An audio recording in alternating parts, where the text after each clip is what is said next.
జై శ్రీమన్నారాయణ. అరణ్యకాండలో రాముడు ధనుస్సు ధరించి బాణాలు చేతిలో పట్టుకొని కవచము ధరించి యుద్ధానికి సిద్ధమైనటువంటి శ్రీరామచంద్రుడు బాగా కోపములో ఉన్నాడు కరుడి సైన్యము మీద, కరుడి మీద. అలాంటి కోపములో ఉన్నటువంటి రామచంద్రుడు రుద్రస్యేవ పినాకినః, ధనుర్ధారి అయినటువంటి రుద్రుడిలాగా, ప్రళయకాల రుద్రుడిలాగా ప్రకాశిస్తూ ఉన్నాడు శ్రీరామచంద్రుడు. అట్లాంటి రామచంద్రుణ్ణి దేవతలు గంధర్వులందరూ చూస్తూ ఉన్నారు. తర్వాత జరగబోయేటటువంటి యుద్ధానికి ఎదురు చూస్తూ ఉన్నారు వీరంతా కూడా. కరుడి సైన్యమంతా కూడా కవచాలు ధరించి ఆయుధాలు పట్టుకొని అంతటా వనమంతా కూడా విస్తరించి ఉన్నది ఆ కరుడి సైన్యం. ఒక్కొక్కరు ఒక్కొక్క రకమైనటువంటి నాదాలు చేస్తూ ఉన్నారు. సింహనాదం, విసృజతాం, అన్యోన్యం అభిగర్జతాం, సింహనాదం చేస్తూ ఉన్నారు కరుడి సైన్యం. బిగ్గరగా అరుస్తూ ఉన్నారు, ధనుష్టంకారం చేస్తూ ఉన్నారు. ఆ రకంగా వారు చేస్తూ ఉండేటటువంటి ధ్వనితో ఆ వనమంతా కూడా ప్రతిధ్వనిస్తుంది. ఆ సైన్యము, కరుడి సైన్యము ఎట్లా ఉందంటే ఒక సముద్రంలాగా ఉంది. అంతటి సైన్యము అదిగో రాముడిని సమీపిస్తోంది, రాముడి దగ్గరకు వెడుతోంది. అక్కడ శ్రీరామచంద్రుడు ఒక్కడుగా అన్ని వైపులా తన దృష్టిని ప్రసరింపచేస్తూ ఉన్నాడు. రామచంద్రుడు కరుడి సైన్యాన్ని చూస్తూ ఉన్నాడు. కరుడి సైన్యాన్ని చూడగానే శ్రీరామచంద్రుడు ధనుస్సుని వంచాడు, అమ్ముల పొదలో నుండి బాణాన్ని తీశాడు. క్రోధం ఆహారయత్, ప్రచండమైనటువంటి కోపాన్ని పిలుస్తూ ఉన్నాడు, కోపాన్ని తెచ్చుకుంటూ ఉన్నాడు. ఎందుకోసమని? తీవ్రం వదార్థం సర్వరాక్షసాం, ఇక రాక్షస సంహారం చేయాల్సింది ఉంది కనుక కోపాన్ని, తీవ్రమైనటువంటి కోపాన్ని పిలుస్తూ ఉన్నాడు శ్రీరామచంద్రుడు. ఇక రాక్షస సంహారానికి సిద్ధమవుతూ ఉన్నాడు.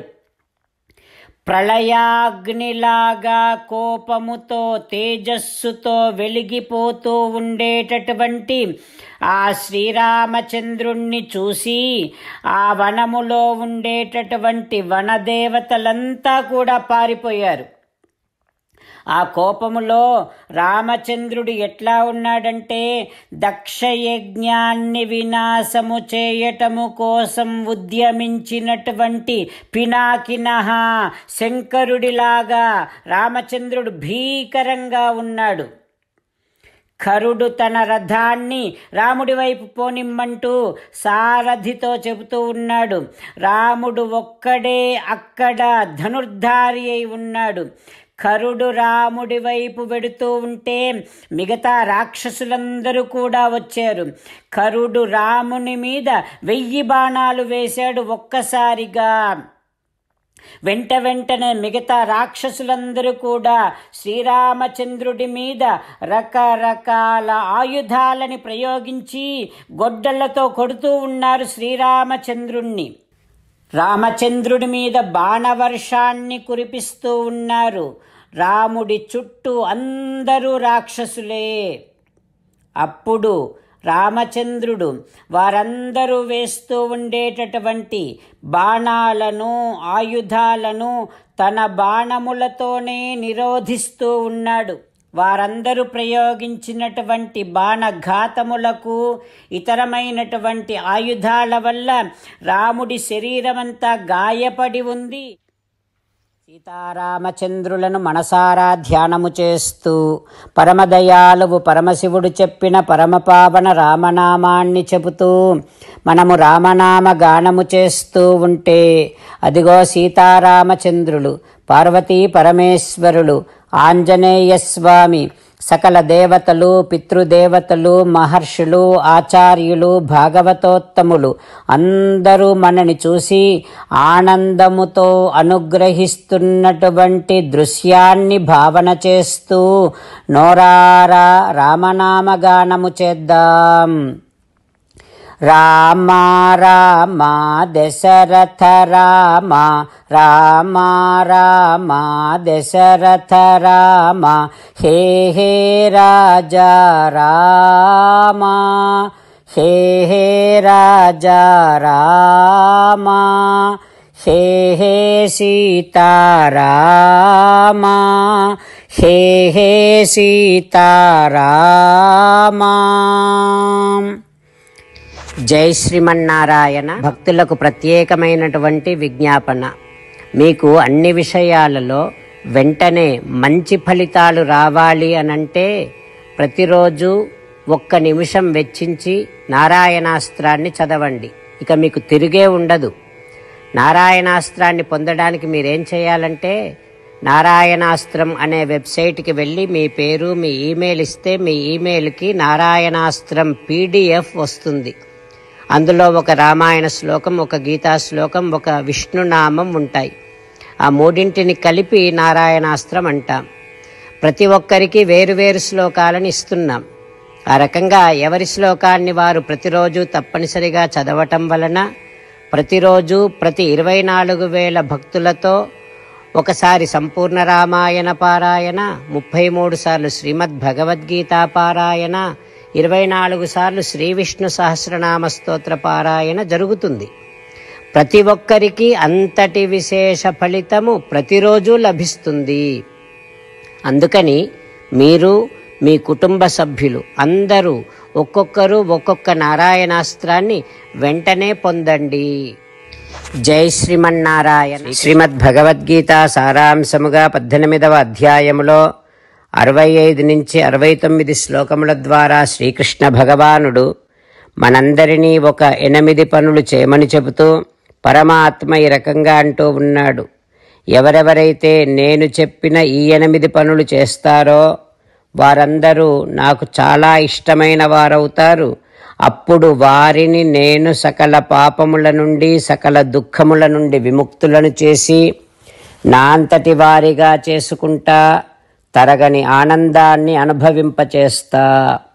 నిజమే చెబుతున్నా, ప్రమాణము చేసి చెబుతున్నా అంటూ సాక్షాత్తుగా దేవదేవుడైన శ్రీమన్నారాయణుడైన శ్రీకృష్ణ భగవానుడే మనను ఈ 8 పనులు చేయమని చెబుతూ ఉన్నాడు కనుక, హో శ్రీమన్నారాయణ, కరిష్యే వచనం తవ, తప్పకుండా చేస్తా, నువ్వు చెప్పినట్టే చేస్తా అంటూ మనం ప్రతిరోజు దేవదేవుడైన శ్రీమన్నారాయణుడికి ఈ రకంగా మాట ఇద్దాం. హో శ్రీమన్నారాయణ, నువ్వు చెప్పినట్టే నేను నిన్నే సంతతము ధ్యానము చేస్తూ ఉంటా. హో శ్రీమన్నారాయణ, నువ్వు చెప్పినట్టే నేను నీ భక్తుడిగానే ఉంటా.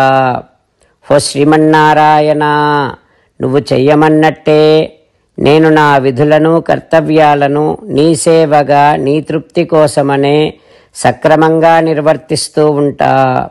హో శ్రీమన్నారాయణ, నువ్వు చెప్పినట్టే నేను నీవాడిని అనే మహావిశ్వాసాన్ని సంతతము కలిగి ఉంటూ నా హృదయములో నీకే నమస్కరిస్తూ ఉంటా.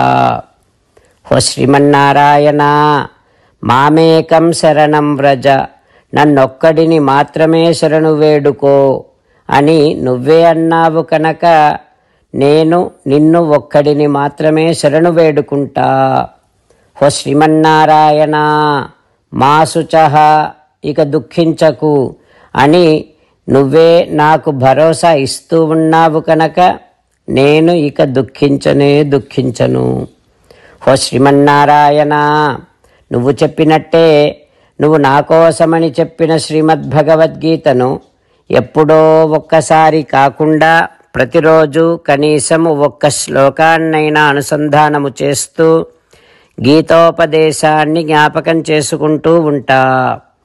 హో శ్రీమన్నారాయణ, నువ్వు చెప్పినట్టే నువ్వందరి కోసమని చెప్పిన శ్రీమద్భగవద్గీతను తెలియని భక్తులందరికీ తెలియచేసే నా వంతు ప్రయత్నాన్ని నిరంతరము కొనసాగిస్తూనే ఉంటా.